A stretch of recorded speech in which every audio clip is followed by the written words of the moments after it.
Olá pessoal, espero que vocês venham tendo uma ótima semana. Meu nome é Ellen Gesana, sou docente do componente curricular Obstetrícia da Escola Técnica São Vicente de Paula, Campina Grande, e venho trazer para vocês mais uma aula do nosso sistema EAD com a temática Conceitos Básicos de Pré-Natal e Puerpério. Então, daremos início agora à nossa aula, certo? Abordando acerca dos conceitos, o que a literatura nos traz como conceito de pré-natal. Traz que o pré-natal é o acompanhamento, certo? Que toda gestante deve ter a fim de manter a integridade das condições de saúde, tanto da mãe quanto do feto, certo? Nessa cavidade intrauterina até o período de parto. Durante toda a gravidez, são feitos diversos exames laboratoriais, certo? E de imagem, como ultrassonografias, que visam identificar e tratar doenças ou anomalias que possam trazer tanto prejuízos à saúde da mãe quanto da criança, certo? Mas além, quando é que eu inicio esse pré-natal? O pré-natal ele inicia-se pelo diagnóstico de gravidez, certo? Que pode ser feito através de histórico, exame físico, testes laboratoriais, testes de imagem como ultrassonografia, lembrando que a partir da quarta, quinta semana de gestação a gente já observa o saco gestacional dentro dessa cavidade uterina. Então, tem diversos métodos diagnósticos, certo? Que eu vou abordar um pouco mais à frente. No entanto, a principal suspeita diagnóstica seria a amenorreia em mulheres sexualmente ativas, certo? O que é a amenorreia? A questão da cessação do ciclo menstrual, ou seja, passa-se bastante tempo, 10, 15 dias de atraso desse ciclo menstrual, que a gente chama de amenorreia, que é essa sensação. Então, suspeita-se, certo, de uma gestação.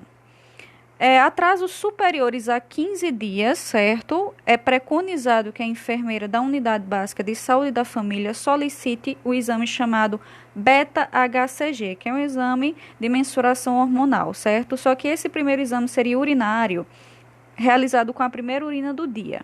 Se por um acaso positivo, agendar, então, a nossa primeira consulta pré-natal. Se por um acaso esse exame der negativo, certo?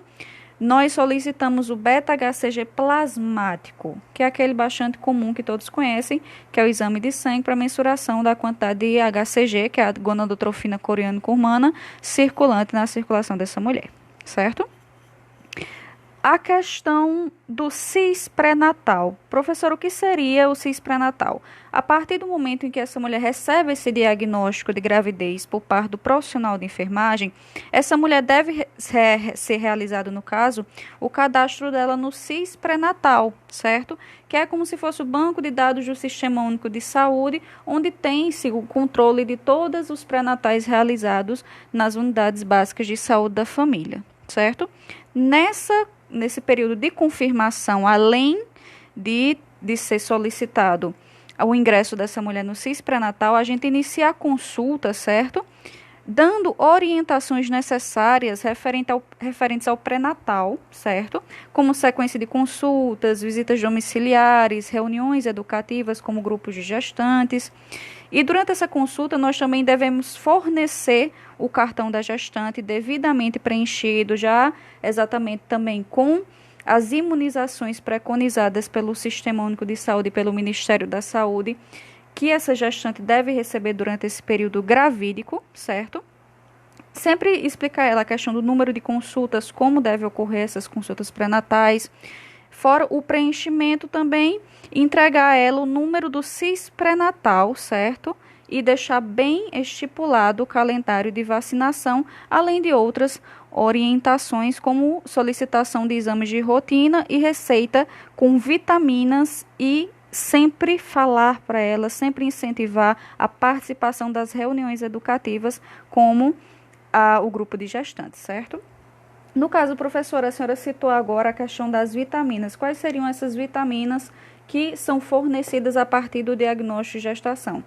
Como já citei a vocês em sala de aula anteriormente, seria o quê? Sulfato ferroso e ácido fólico. A gente sabe que a gestante ela tem uma anemia fisiológica, a gente chama anemia fisiológica da gravidez, certo? Por que ela possui essa anemia fisiológica? Porque agora ela não precisa apenas de sangue para a manutenção do corpo dela, para levar oxigênio e nutrientes para o corpo dela, mas também para o corpo do feto. Se lembrem sempre que o feto, ele depende da oxigenação do oxigênio levado através da placenta e também dos nutrientes carregados da placenta, cordão umbilical, levado direto para a sua circulação. Então, é de extrema necessidade que seja entregue a essa mulher essa suplementação de sulfato ferroso, né, que é o ferro. Porque durante o período gestacional, por conta dessa grande demanda, né, de volemia, de volume sanguíneo, produz muito plasma e poucas hemácias. Então, essa mulher tem essa anemia fisiológica. O útero gravídico, ele recebe cerca de 450 ml de sangue. O não gravídico recebe 50 ml. Então, a gente já tem um excesso, ou seja, um sobressalto de 400 ml de sangue a mais que esse útero precisa receber. Então, é de extrema necessidade que seja passado para ela a necessidade pontual de ingerir muito bonitinho todos os dias o sulfato ferroso, além do ácido fólico, certo, que serve para a formação adequada do tubo neural deste feto. Citei também com vocês a questão do diagnóstico de gestação, que pode ser clínico, ultrassonográfico ou hormonal, sendo o diagnóstico clínico subdividido em sinais de presunção, como a menorreia, náuseas e vômitos, a polaciúria, que é o aumento da frequência urinária, certo? Alterações mamárias também frequentes, certo? Sensações de movimentos fetais, alterações vaginais também, como escurecimento dessa mucosa vaginal devido aos hormônios gestacionais, mudança na pele, como as estrias gravídicas, que também é comum, a questão da pigmentação também na face, nas mamas, nas nádegas, no abdômen, na região vulvoperineal, decorrente do aumento do hormônio, certo? E aumento também da formação de melanina, a questão da linha alva, que também se inicia no processo gestacional. Em relação a exames laboratoriais, a gente tem o beta-HCG, que eu já citei para vocês, e os ultrassonográficos, que são os exames de imagem, certo? Na unidade básica de saúde da família, certo? A partir do momento que a gente acolhe essa mulher, fazemos todo esse acolhimento, fazemos todo o histórico dela, também entregamos a caderneta da gestante, marcamos as consultas pré-natais e também coloquei uma pontuação logo abaixo de caderneta da gestante, a questão do pré-natal de baixo risco. Nas unidades básicas de saúde da família, só há atendimento de pré-natal de baixo risco, ok? Alto risco, professora, quais seriam as unidades de referência? No caso da cidade de Campina Grande, a nossa unidade de referência é o ISEA, né, que são as maternidades, os centros obstétricos. Então, subiu de nível, não é mais atendido na estratégia de saúde da família. Agora a gente vai para as unidades obstétricas, onde essa mulher pode fazer acompanhamento do pré-natal de alto risco. Já mencionei também com vocês a questão dos diagnósticos, né, então vamos adiante. Quais seriam os exames solicitados, certo? Os exames solicitados são solicitados por trimestre. Lembrando que a gestação possui 3 trimestres, sendo uma gestação a termo de 38 a 42 semanas gestacionais. No primeiro trimestre de gestação, é solicitado hemograma completo, glicemia de jejum, VDRL, HIV, sumário de urina e tipagem sanguínea.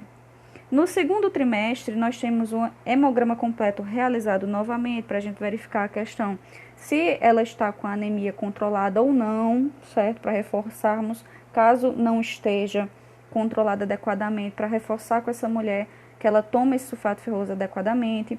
Fazemos o teste oral de tolerância à glicose, porque a questão da diabetes gestacional pode trazer problemas tanto para a mãe quanto para o feto.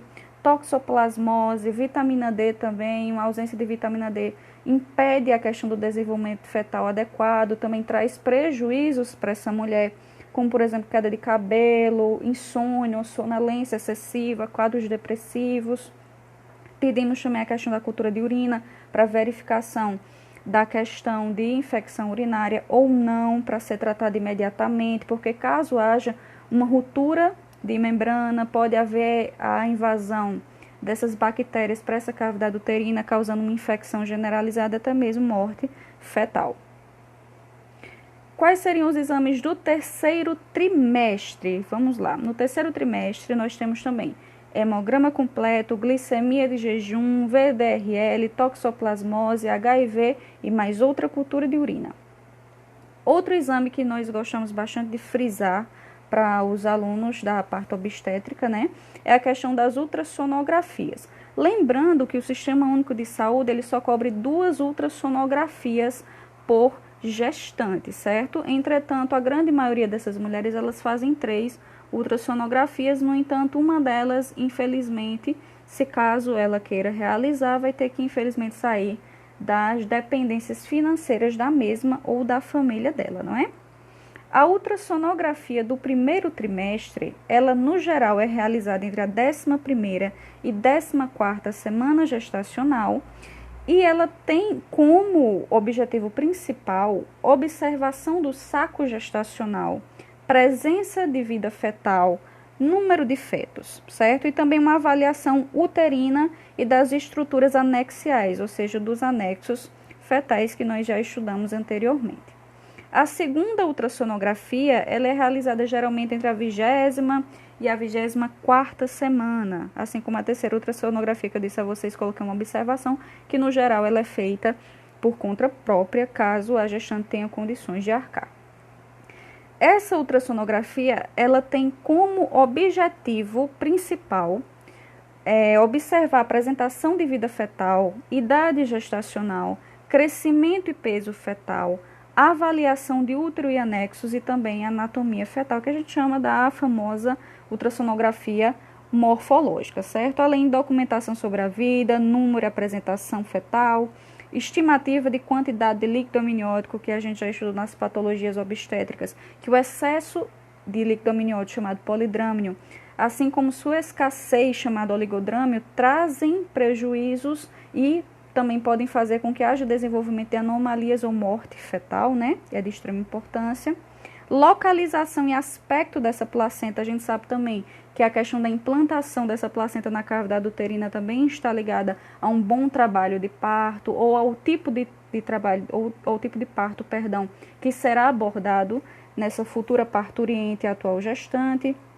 A questão da idade gestacional que já citei com vocês, a avaliação de crescimento e peso fetal, que também é importante para saber se o peso desse feto está adequado para a idade gestacional, para saber se o tamanho desse feto está adequado para a idade gestacional, para sabermos se ele está se desenvolvendo adequadamente, se essa paciente ela está se nutrindo adequadamente, para que haja a leva de nutrientes também para este feto.